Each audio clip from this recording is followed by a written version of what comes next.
Things I am very passionate about is making and helping and making sure let me just use it the way it comes to mind, making sure that as long as it concerns you as a woman, you are doing your own part to make sure that God can use you and you remain relevant for the growth of the world. And I'm not even going to talk about when people say, oh, let me not even get into it. Don't worry. Let's not, it's not this video because it will be a long conversation. And today I want us to talk briefly and quickly about 5 ways to take personal responsibility for your heartbreak, avoiding heartbreaks and having a room full of unnecessary ex. I've just always been this anti on X. We can trim down the X's. We don't need to have a ballroom full of them. We just don't need to. But it starts with your decision as well. At least if he asks you out, it's not by force to say yes if he's not the one for you. So number 1, ask deep questions. And before I go on to say ask deep questions, many people come crying at different seasons of their lives. Some because of decisions that they made wrongly. Some I can't really tell you that it's not really their fault. I find that hard to say, even for my own self, because to grow in life, you must be in the habit of taking personal responsibility. So when we get into the it's not my fault thing, maybe if there are a few cases in life, yes, where we can go through the it's not my fault route. Yes, there are definitely a few cases in life. But as much as possible, you must always, when you're checking previous parts of your life or walking through previous details to learn from them. I hope everybody does that because I do. You must always see the part you could have played better so that you can do better in the next.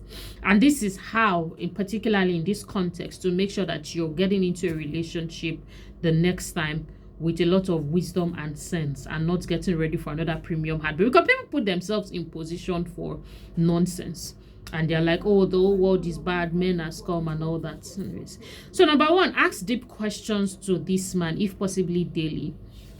I've seen situations of wicked breakups, and to be honest, it could have been better if this lady just sat down to actually ask the right kind of questions. But what we see is that many times ladies are taken away and blown away by his physique and his money and the way he smells and the way he talks and all of those things. The way he kisses, these are some of the things that make people be like, oh my God, oh my God. But at the end of the day, those are not the things that actually sustain a relationship or a marriage. Have you not seen the best people in bed still having breakups in their marriage and relationship? Or even the worst people. So it still doesn't matter because those are not the things that necessarily sustain.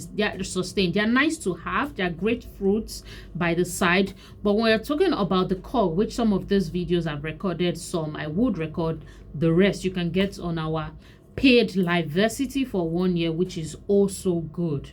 So ask deep questions to the man to understand what he's about. And let me tell you something. The more you ask questions, the more you can read into the mind of a person. You can't go wrong. Even a pretender, there are a series of questions you're going to keep asking until you know that somebody is actually a pretender. So ask questions and react. There's nothing wrong with updating the question log in the next 3 months if you think that there's a need for it. Oh, you said your mother is not around, for instance, but you were speaking to a woman 2 weeks ago. Who is she? Don't be like, we've asked that question in 1966. Have you not seen that? And that is what I hope that's how you look at people. For me, how I look at people is that if I meet you today, I don't expect you to be the same person tomorrow. Definitely not worse. I expect you to be better. So I would interact with you on that level of the person I hope that you have actually become. And that is how life should be. You shouldn't see this video today, whatever year or century you are seeing this and be thinking that I'm still the same person in terms of mindsets in this particular video. Of course, I'm not. So I'm saying that because it's the same thing with humans. You should always Follow-up questions are important. Oh, how is this? How do you see this now? Blah, blah, blah, blah, blah, blah. You know, all of these things I'm going to put together in a book. I have resources for them. So if you're interested, you know what to do now. Reach out to me. Number 2, be consistent and loud enough about your dreams and aspiration. One of the 101 reasons why women also experience breakup nowadays, or well, men and women, but relationship experience, because it's men and women that are in the relationship, experience breakup nowadays, is because there's just this clashing of what their dreams and goals are about. So a woman comes in and she's not exactly clear and sure of what it is that she wants to do.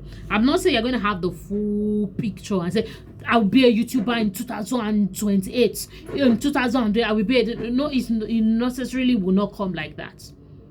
But you both have to speak about the yearnings that you have in your heart and where that desire will most likely lead you to, because those yearnings will now manifest into different desires and forms into the kind of person you're supposed to become. So many men of some reason for breakup, and one of the other reasons for breakup is that when women start becoming some of those things they have in their heart, the men are just like, no, this is not, I can't handle it, I can't. But because you were not loud enough, and when I say loud enough, please do not see this or take this like you're supposed to be loud about your own and you're supposed to neglect his own.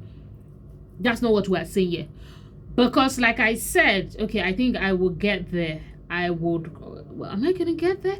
Anyways, a woman who is becoming and growing is an asset to a man.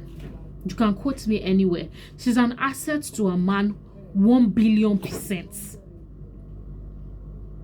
So if you think shrinking is going to make you more of a valuable wife, I'm not sure what is feeding your belief system, and you need help. Because the more you grow, the more you become valuable for your family. Let's leave the world now first. We know the world. But even for your family, the more you're even able to help your husband and grow his business, grow his empire, grow his life. So this situation whereby women think that the more I shrink, don't worry, and it doesn't mean that he is not taking the lead. Of course, you should be with a man who is able to lead. And when I just say lead, it's not put 3 more for me. That's not what we're talking about. We're talking about taking the lead, like in the way he thinks, in the way he dissects things, and in the way he makes decisions. You definitely should. But you too should also be an asset to that relationship. Do not forget that it's quality of people that make relationship.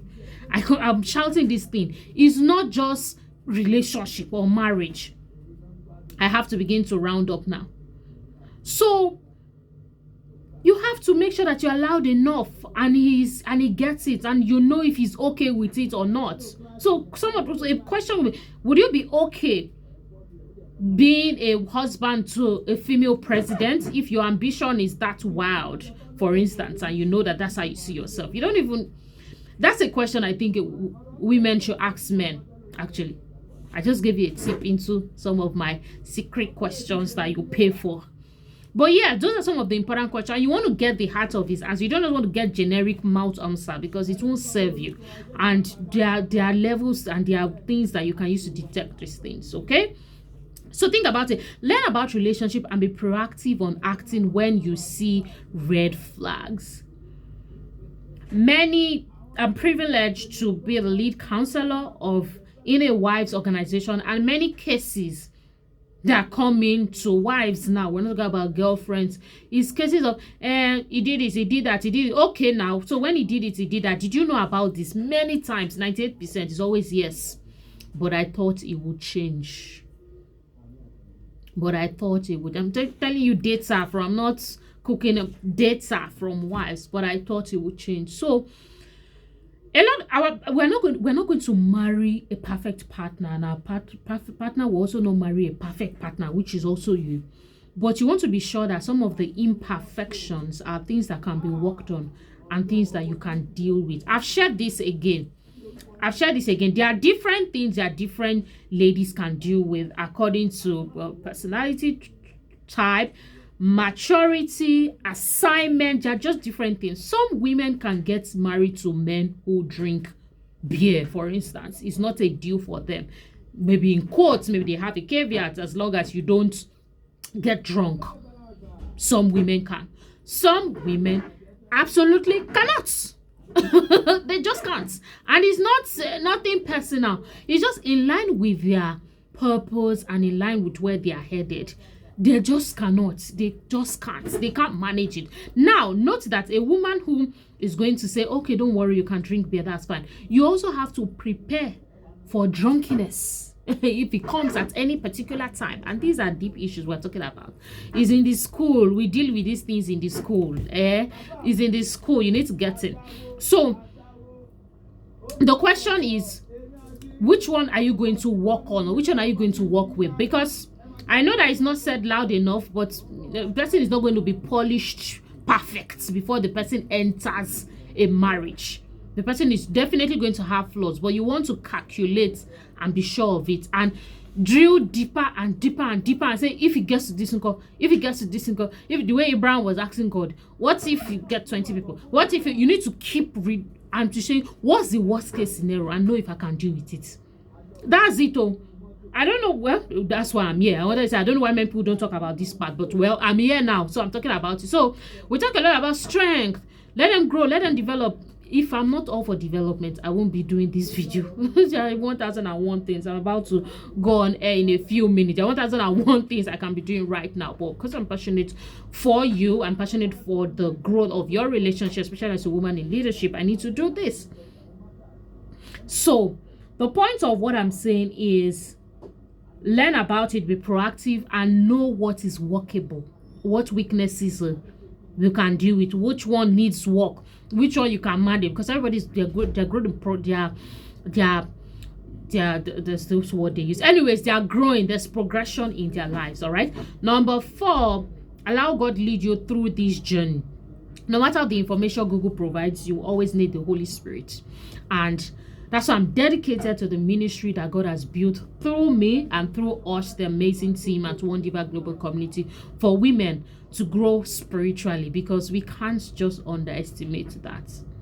We cannot underestimate that. So if you need guidance spiritually, reach out to me and I'll link you up with One Diva Global Community, where we have already a lot of resources. You can even start with our website, www.wondiva.com. That's www.wondiva.com, and just get into it. Then you see how to join us and all of those things, because I just have to tell you what it is.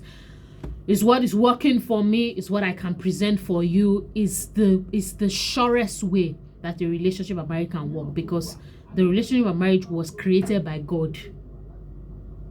It was created by God. So I really don't know how you want to work it out outside of the Creator. And finally, don't project your past relationship on your new relationship. Okay, so this takes mind growth, mindset, and it comes with paying attention, paying time, paying money. You will read books. All this I don't have time nonsense. You are not serious. You will pay attention. This video now, if you are staring at Mala and pounded jam as you are doing it, now wow for you. Are you really listening, or are you just using it to pass time? Number 3, you pay money. Counseling is not free. I mean, you get a few places where they do it free. That's good for you. I'm happy. But if you're going to come for me, you book a session to get good therapy from me. Of course, there are different prices and packages depending on your pockets. But the point of it is pay time, pay attention, pay money. So to not project your past into your future, you're not just going to do like this. Some you even need to start with, let's say you are broke and the broadcaster, you need to start with sitting down with a lot of YouTube videos talking along that line, like what I'm doing now. But some people, even time self, they're not go delegates. You know what? We've tried today. We've tried. These are 5 ways you can take personal responsibility for your life. Let me know what you think about this in the comment section. I am Nkechi Mandela, Sage Nell. I will see you in my next video, but of course you can see me in previous videos. You can get my books, get sessions, email me when you reach out this video below. Share this, subscribe, like so that more people can find this on YouTube land. Bye.